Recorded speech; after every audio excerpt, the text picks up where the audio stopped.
किसी का भी संग स्वीकार ना करे। ये बहुत खास बात साधना में है। अपना जीवन में प्रभु और गुरुदेव के सिवा कोई संगी नहीं होना चाहिए। ये देखो, अगर महापुरुषों के वचनों को स्वीकार न किया जाएगा तो फंसने में देर नहीं लगती, मिनट नहीं लगती फंसने में। मिनट कहने में देर लगती, फंसने में देर नहीं लगती। इस भोगों का राग, संपत्ति का राग, पद का राग, ये सब संग के अंतर्गत आता है। संग का मतलब किसी व्यक्ति से ही नहीं है, व्यक्ति, वस्तु, स्थान सब से है। ज्ञान का वर्णन कर लेना और स्थिति में रहना बहुत कठिन बात है, बहुत कठिन बात है, बहुत कठिन बात। पूज्यपाद सिवड़िया बाबा जी महाराज जब गंगा किनारे भ्रमण करते थे तो कानपुर के आगे एक स्थान पर योग वासिष्ठ का प्रवचन एक कर रहे थे। ऐसा आत्मज्ञान का वर्णन कर रहे थे, बाबा को पूरा लगा कि ये बोधवान पुरुष है। 3 दिन तक प्रवचन नीचे बैठ के सुना, फिर पीछे गए और एकांत में उनसे मिले और कहा, मैं केवल एक शब्द पूछना चाहता हूं, आपको आत्मबोध है? तो उनका, आप हमारे आश्रम गुरु हैं। सन्यासी गृहस्थ का आश्रम गुरु होता है, आपसे मिथ्या भाषण महापाप होगा, इसलिए प्रभु मैं वाक्पटु हूं, विद्वान हूं, शास्त्रों का सम्यक ज्ञान है, लेकिन तत्वबोध नहीं है। उनका बस मुझे इतना ही। बाबा ने अपने अनुभूति में, शास्त्र का ज्ञान होना एक अलग विषय है और तत्व बोध होना एक अलग विषय है।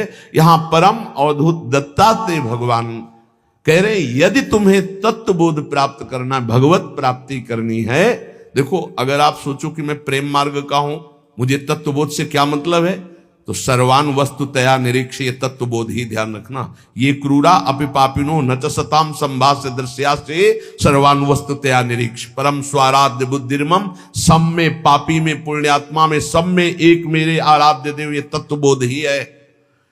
बोले त्यक्त संगो, त्यक्त संगो। त्यक्त संगो का मतलब केवल बाहरी व्यक्ति नहीं है, वस्तु है, स्थान है, पद है, प्रतिष्ठा है, संपत्ति है, ये बाहरी है। केवल इतना ही नहीं, अंदर की वृत्ति है, अंदर की मान्यता है, अंदर का अहम है, अंदर के विचार हैं, उनसे भी असंग रहना है। त्यक्त संगो, वो जित संग दोषा, अंदर और बाहर से, तब वो परम पद का अधिकारी हो। समझ लीजिए बहुत ध्यान से, शायद ये समझ पाना कठिन है, क्योंकि बाहरी कुसंग नहीं त्याग पा रहे, फिर बाहरी संग की बात क्या, फिर अंतर के संग की बात क्या। अंतर के अहम का त्याग, अंतर के विचार का त्याग, अंतर की वृत्ति से असंग, अंतर की वृत्ति से असंग, वो जीवन मुक्त महापुरुष होता है। अंतर की वृत्ति से भी असंग, साक्षी, दृष्टा मात्र। आगे चलकर समझ में आएगा। त्यक्त संगो, अगर भगवत प्राप्ति करनी तो ये सूत्र बहुत अमृत है। किसी भी दृश्य, किसी भी व्यक्ति, किसी भी वस्तु, किसी भी पाद, किसी भी वृत्ति, किसी भी विचार, कहीं भी नहीं, हर समय साक्षी, निर्लेप, असंग, तब वो परम पद का अधिकारी। वही प्रिया जो मुस्कुरा के दे देती है, इसलिए अलवेली सरकार है। जित क्रोधो, पहले त्यक्त संगो, फिर जित क्रोधो, किसी भी परिस्थिति में क्रोध ना आने पावे। कभी कभी हम अपने दोषों को गुण मान करके प्रकाशित करते हैं कि ये कोई क्रोध नहीं है। अगर गलती को गलती नहीं मानोगे तो अक्रोध स्थिति को कभी प्राप्त नहीं होगी। क्रोध तब आता है जब हमारी कामना के विरुद्ध कोई चेष्टा होती है, पक्का, और क्रोध की सत्ता ही नहीं, हमारी चाहत ही ना हो। भगवान बोलवा रहे, बोल दिए, भगवान कह रहे ऐसे चलो, ऐसे चलो, वो हम बता दिए, अब ना चलो, आपकी मर्जी। क्रोध नहीं आना चाहिए। भारी से भारी विपरीत परिस्थिति में भी क्रोध नहीं आना चाहिए। ये कब होगा?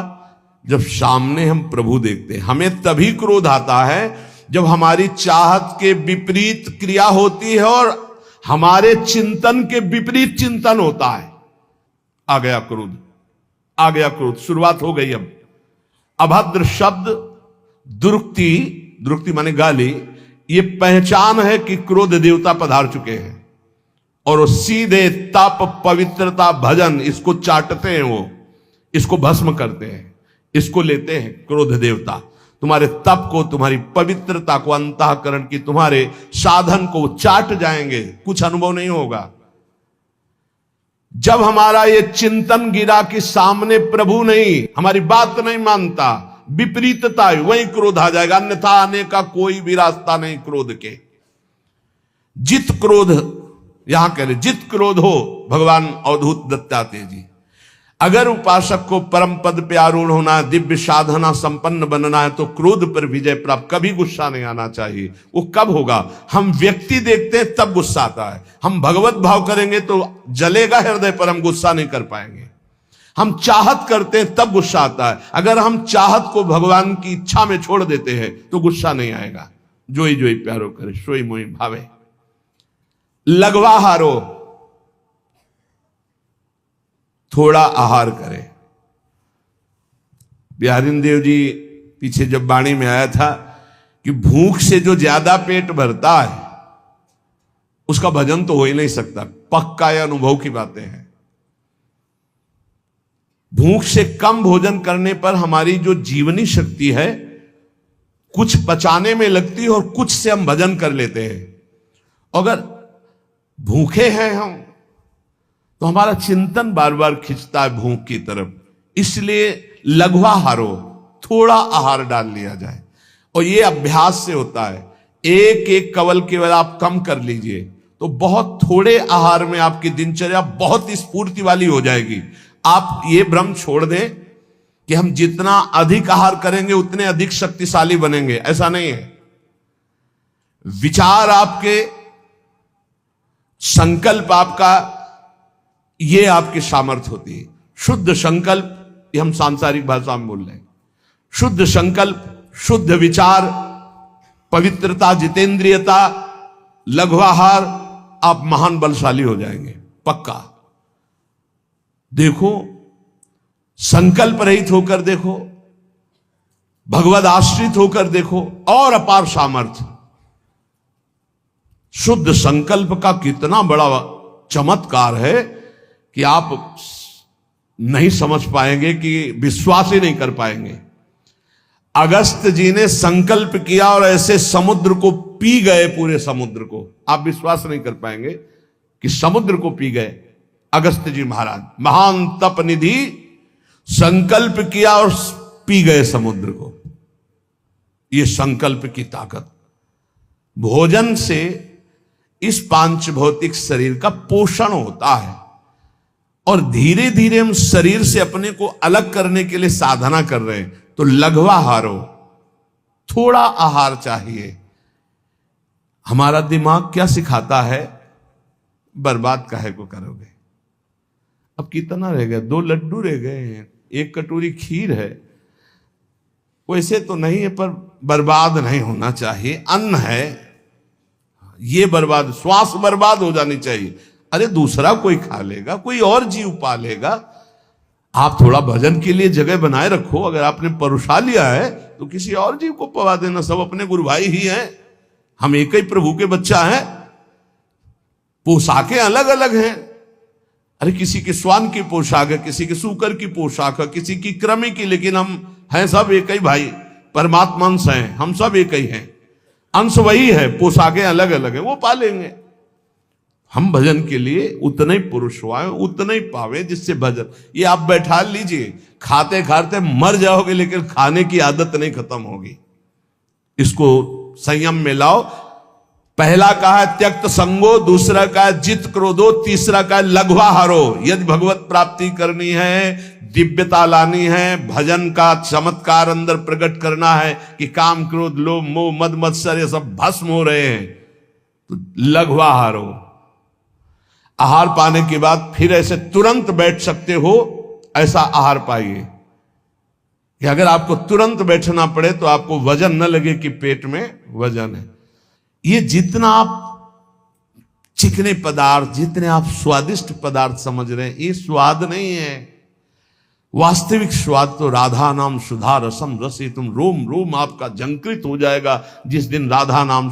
बोले हमें तो स्वाद नहीं मिलता, तो जिसका पित्त बढ़ जाता मिश्री कड़वी लगती है, अगर अनुपान से दवा रूप में वही लिया जाए तो जब पित्त नष्ट होगा तो मिश्री मीठी लगने लगे। तो राधा नाम सुधा अमृत है, ये अमृत रस है। आचार्यों ने, महापुरुषों ने, स्वयं हरि ने इसका पान किया है, वही आपको मिल रहा है। आपकी जबान खराब हो चुकी भोगों में, थोड़ा भोजन कीजिए, बड़ा पावर मिलता है। आप उपवास के दिन देखना भजन में बहुत मन लगेगा थोड़ा पाने पर। तो वैसे ही आप रोज उपवास कर सकते हो। 1 रोटी पाओ, 2 रोटी पाओ, थोड़ी दाल ले ली, थोड़ी सब्जी ले ली, जितने से ऐसे थोड़ा लगा बस। इतना दिमाग विचित्र है कि हर बार फंसाता है यही कि बर्बाद नहीं होना चाहिए, ये जाना चाहिए, अंदर जाना चाहिए। बस जहां यहां से गया तो बस फिर उसके पचाने में पूरा दिमाग लगा, भजन में तो लगा नहीं। इसलिए प्रार्थना है इस आसक्ति से बचो, भोजन की आसक्ति से। अच्छे पदार्थ जो सृष्टि में कहे जाते हैं उनको थोड़ा लीजिए, और जो रूखे सूखे कहे जाते हैं उनसे पेट भरिए और खूब भजन कीजिए। आगे कह रहे जितेंद्रिय, अपने आप जितेंद्रिय हो जाएंगे। शरीर एक रथ है, बुद्धि इस रथ को चलाने वाला सारथी है, बैठने वाला जीवात्मा है, मन लगाम है, इंद्रियां घोड़े हैं, विचरने की जगह विषय भोग है। ये घोड़े विषय भोग का चारा चरने के लिए जाएंगे। अगर मन रूपी लगाम को बुद्धि रूपी सारथी ने ठीक से खींचा नहीं तो ये खंडक में गिरा देंगे। और गिरे हुए बहुत फंसे हैं, और जीव इतना भोला बन चुका है कि गड्ढे में गिरा है फिर भी वो आनंदित है, वो उसी को सुख समझ रहा है, दुख को ही सुख समझकर। यही तो भगवान की विचित्र माया है। जिसे तुम सुख समझते हो वो सुख की छाया है, समझ पड़ती नहीं ये गिरधर की माया है। भयानक दुख के अंतर में वो डूबा हुआ भयानक परिणामों को प्राप्त होगा, लेकिन उसमें सुख का अनुभव कर रहा है। त्यक्त संगो जित क्रोधो लघ्वाहारो, तो अपने आप जितेंद्रिया हो जाएंगे। देख लेना, घृणा हो जाएगी यार, घृणा। कौन सा ऐसा सुख है जो घृणा के योग्य ना हो? लौकिक बढ़िया से बढ़िया पदार्थ खाओ, तत्काल हम उसे वापस उलटते हैं, देखने लायक नहीं रह जाएगा। चिकनी चमड़ी केवल देखकर फंस रहे हैं, कुछ नहीं, पूरा जीवन बर्बाद हो जाता है। धर्म के लिए तो सेवन करने के लिए ठीक है, बकाया भगवत प्राप्ति के लिए जितेंद्रिया चलो, ठीक से चलो। पिधाय बुद्ध्या द्वाराणि मनो ध्याने निवेशयेत्, शून्ये स्वेवावकाके गुहासुचो वनेसुचो, नित्य युक्ता सदा योगी ध्यानम सम्यक उपक्रमेत। श्री दत्तात्रेय जी महाराज कह रहे हैं, बुद्धि को परमात्म चिंतन से इतनी बलवान बनाओ कि अपनी इंद्रियों के द्वारों से घसीट कर उसे भगवान में स्थित करो। हर इंद्रिय द्वार बंद, अंतर्मुख इंद्रियों को करके परमात्म चिंतन में लग। शून्य स्वेवावकाशेषु, कहां हमारी स्थिति थी? विचार करके देखो। सब विषय जितने हैं वो हमको रौंद रहे थे, ना चरणों में प्रीति थी, ना उस कोटि की भजन की वृत्ति थी। ये तो सिर्फ आचार्य कृपा से। अब हे लाडली, आपकी शरण में आ गए। अब मेरी आयु, मेरी प्रत्येक श्वास केवल आपके स्मरण में व्यतीत हो। समस्त शास्त्र, समस्त महापुरुषों की वाणी और बड़े बड़े संतों की दिनचर्या जीवनी, उनसे संभाषण और स्वयं के हृदय का अनुभव, साधना का सबसे बड़ा सूक्ष्म स्वरूप है प्रतिक्षण अपने आराध्य देव का मधुर मधुर स्मरण। ये सबसे बड़ा साधन है और इसी से भगवत प्राप्ति होती है, केवल इसी से भगवत प्राप्ति होती है। और सब साधन है उनका फल है स्मृति, और ये मधुर मधुर स्मृति ही भगवत प्राप्ति कराती है। अनन्य चेता सततम यो माम स्मृति नित्यसा तस्याहम सुलभा पार्थ। भगवान कह रहे मैं उसके लिए सुलभ हो जाता हूं जो नित्य निरंतर मेरे में आसक्त चित्त होकर मेरा स्मरण करता है। अनन्य चेता सततम यो माम स्मरति नित्यसा, इससे बड़ा कोई साधन नहीं है और ये सबसे कठिन है। चाहे निराकार उपासक हो चाहे साकार उपासक हो, बिना स्मृति के वो अपने लक्ष्य की प्राप्ति नहीं कर सकता। ये हम बहुत से सब शास्त्रों का स्वाध्याय, संतों का समागम, ये योग की सबसे बड़ी वृत्ति है चित्त वृत्ति का निरोध करके परमात्मा स्वरूप में स्थित कर देना, जिसका स्वरूप भगवान श्री कृष्णचंद्र जी कह रहे हैं तेषाम सतत युक्ता नाम भजताम प्रीति पूर्वकम ददामि बुद्धि योगम तम येन माम उपयांति ते। जो सतत मेरा भजन करते हैं मैं उन्हें बुद्धि योग प्रदान कर देता हूं। चित्त वृत्ति का संसार की तरफ ना जाकर परमात्मा में निरंतर स्थित रहना, आराध्य देव में स्थित रहना, यही सबसे बड़ा योग, यही सबसे बड़ी भक्ति, निरंतर स्मरण, और यही सबसे बड़ा ज्ञान कि सब कुछ विस्मरण अपने स्वरूप में स्थित। भक्ति योग, अष्टांग योग, ज्ञान योग, कर्म योग, किन्हीं न किन्हीं मार्ग में तो होगा ही कोई, लेकिन सबका सार है संसार का विस्मरण और परमात्मा का स्मरण। ये सब संप्रदाय, सब साधन, सबका सार, अगर ये नहीं तो कुछ नहीं मिला आपको। सब साधन कर यह फल सुंदर, प्रभु पद पंकज प्रीति निरंतर। समस्त साधनाओं का ये परम सुंदर फल है कि अपने प्रभु के नाम में, रूप में, लीला में निरंतर स्थिति बनी रहे, अंतर रहित स्थिति बनी रहे। देखो आप हर साधना का यही फल है। बहुत सुलझा हुआ बात समझना, सब कुछ हो रहा है, स्मृति नहीं है अंदर अखंड, खास बात नहीं है। कुछ नहीं हो रहा, स्मृति चल रही है, सब कुछ हो गया। ये बात अच्छे से समझ लीजिएगा। जो स्मृति प्रधान है, स्मृतिवान है, वो विशेष कृपा पात्र है। प्रायः देहाभिमानी क्रियाओं पर, संख्या पर विशेष ध्यान देता है, स्मृति पर नहीं। कृपा पात्र स्मृति पर ध्यान देता है, क्रियाओं पर नहीं। क्रियाएं हो रही, स्मृति कहां है? देहाभिमानी क्रियाओं पर ध्यान, मैंने ये किया, मैं ये करूंगा, मैं ये कर सकता हूं, वो प्रगट क्रियाओं पर ध्यान देता है। जो कृपा पात्र होता है वो आंतरिक स्मृति पे, बाहर जो बन रहा है बहुत एकाग्रता पूर्वक बनेगा, क्योंकि वो एकाग्र है, स्मृतिवान है। स्मृतिवान ही ज्ञानी है, स्मृतिवान ही योगी है, स्मृतिवान ही वैरागी है, स्मृतिवान ही प्रेमी है, भक्त है। जो को स्मृति शून्य, कोई खास बात नहीं, कितनी भी बड़ी तपस्या हो, खास बात।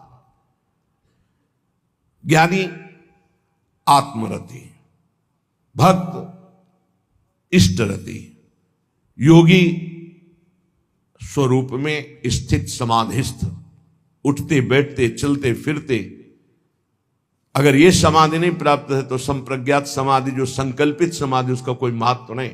8 घंटे समाधि, फिर बहिर्मुख बहिर्दशा में उठते बैठते चलते फिरते असंप्रज्ञात विचक्षणा समाधि, संकल्प रहित निरंतर परमात्म स्वरूप में स्थित, ये स्मृतिवान। हर उपासक स्मृति पर जोर दे। कोई इसमें मेहनत की बात नहीं है, इसमें महत्व की बात है। यदि आप देह का महत्व रखते हैं तो भोगों की स्मृति स्वाभाविक होती है। यदि आप प्रभु का महत्व रखते हैं भगवत स्मृति स्वाभाविक होने लगेगी। स्वाभाविक, जैसे हम विषयों की स्मृति करते नहीं, वो बसी हुई माला चल रहा है, स्मृति भोगों की हो रही, आरती पूजा क्रियाएं भागवतिक हो रही, स्मृति पदार्थों की भोगों की हो रही, नाना प्रकार का भोगाकर्षण का स्मरण हो रहा है, उसे स्मृति कहते हैं, जो अंदर अंदर होती है। स्मृतिवान ही महान पुरुष हो सकता है, स्मृतिवान ही दिव्यता को प्राप्त होता है, इसलिए स्मृति को पकड़ो। श्रीपाद प्रबोधानंद जी महाराज, आप जिस वृंदावन में विराजमान है, प्रकत्यंतम तीर्थवा प्रविश वितते ब्रह्म महर्षि स्फुरत पश्यानैकांतिक कलित वैकुंठ भवनम तदद्युच्चान्युच्चान्यनुसर सुधा मन्यांत महोज्वले वृंदारण्ये भ्रम यदि किमप्यत्र मिलति। महाउज्ज्वल परम धाम वृंदावन जिनको मिल गया, अब क्या मिलना बाकी रह जाएगा। बहुत बड़ी ये प्रेम सिद्ध भूमि है, यहां वास मात्र करने से भगवत प्राप्ति है। संपूर्ण प्रकृति, स्थूल सूक्ष्म कारण, इसका जो उल्लंघन कर जाते हैं वो ब्रह्म ज्योति में प्रवेश करते हैं। त्रिगुणात्मिका माया पर जो विजय प्राप्त करते हैं वो ब्रह्म तेज में लीन होते हैं। उससे भी परे जो एकांतिक भगवत प्रीति संपन्न है, उनका वैकुंठ में प्रवेश होता है। उससे भी उच्चतर और भगवान की विभिन्न लीला धाम है, उससे भी उच्चतर ये महाप्रेम रस समुद्र वृंदावन धाम है। ये सर्वोपरि उज्जवल प्रेम रस प्रदान करने वाला। यदि तुम्हें वृंदावन मिल गया तो अब कुछ भी मिलना बाकी नहीं रह जाएगा। इसलिए वंदे वृंदावनगत महम भक्ति भारावनम्रो धन्याग्रण्यम क्रमिमपि न चान्यत्र संस्थांतरणाय। मैं वृंदावन की कृपा से वृंदावन की महिमा को जितना जान रहा हूं, श्रीपाद कह रहे हैं यहां के किसी भी जीव का अपमान मत करना। आप यहां का अगर कीड़ा भी दिखाई देगा तो मैं माथा रख करके उसको दूर से पंचांग प्रणाम करूंगा कि तू धन्य है, वृंदावन में कीड़ा बना, मेरी स्वामिनी के महल का है। बहुत ध्यान देने, किसी की निंदा या अपमान या प्रहार दंड देना ये तो बहुत दूरी बात है। यहां छोटे से छोटे जिसे तुम निम्न कोटि का जीव समझ रहे हो, बड़ा भारी परमहंस महात्मा बना हुआ है। वंदे वृंदावन गतमहम भक्ति भारावनम्रो धन्याग्रण्यम क्रमिमपि। यहां वृंदावन के क्रमी को मैं प्रेम भार से झुककर मस्तक रखकर प्रणाम करता हूं, क्योंकि प्रियाजू के महल का है। किंतु संस्थान त्रणाय मन्ने ब्रह्मादिक सुरगणान किम बहुक्त्या ममेयम। बड़े बड़े देवता देवराजेंद्र ब्रह्मादि को भी मैं तिनके से बड़ा नहीं समझता हूं। ये अभिमान नहीं है, ये स्थिति है। देवराजेंद्र और ब्रह्मा पद को भी मैं तिनके से बड़ा नहीं समझता हूं, क्योंकि आप ब्रह्म स्तंभ पर्यंतम सर्वम मायामयम जगत, तिनका और ब्रह्मा दोनों माया से ही रचे हैं। ब्रह्मादि देवताओं को, इंद्रादि देवताओं को मैं तृण से अधिक नहीं अर्थात तृण के समान मानता हूं। स्वामी श्री हरिदास जी के लिए भी आया है, सुरपति नरपति लोकपति जिनके भावे घास घास रहे परम आनंद में तज सभी की आस। पर वृंदावन के मैं कीड़े को भी मस्तक रखकर जमीन पे प्रणाम करता हूं। बाहर के भी देवराज इंद्र या ब्रह्मा पद को मैं तिनके के समान समझता हूं। ऐसा आया है रसिकों के लिए कि 7 गांठ कौपीन में इंद्र बापुरो कौन। बेचारा इंद्र, उनके सामने क्या, किनके सामने? बोले जिनकी लंगोटी भी 7 जगह से सिली हुई या गांठ लगी हुई है, सही लंगोटी भी नहीं है। पर प्रिया प्रीतम के अनुराग में तो बोले इंद्र बापुरो कौन, बेचारा इंद्र क्या है उनके सामने। ये पक्की बात है। जो अपने आराध्य देव की प्रीति को प्राप्त हो गया है उसके सामने कुछ नहीं है, कोई पद नहीं। जब भक्ति का रंग चढ़ता है तो न पारमेष्ठम न महेंद्र धिष्णम कह देना बहुत सरल बात है। श्लोक याद करके बोलना या उसका अर्थ बता देना बहुत सरल बात है। और हम कह रहे हैं न पारमेष्ठम न महेंद्र धिष्णम न सार्वभौमम न रसाधिपत्यम न योग सिद्धिर अपुनर्भवम वा, नहीं चाहिए। और एक छोटा सा विषय, एक छोटी सी भोग सामग्री विचलित करके नीचे गिरा देती है, तो वो केवल दम्भ हुआ बोलना। स्थितिहीन महापुरुषों की जो बोल रहे हैं कि ब्रह्म पद या देवराज इंद्र का पद भी तिनके के समान हमारे लिए है। महत्व है तो वृंदावन का उस कीड़े का भी जो इस रज में रेंगता है। क्रमी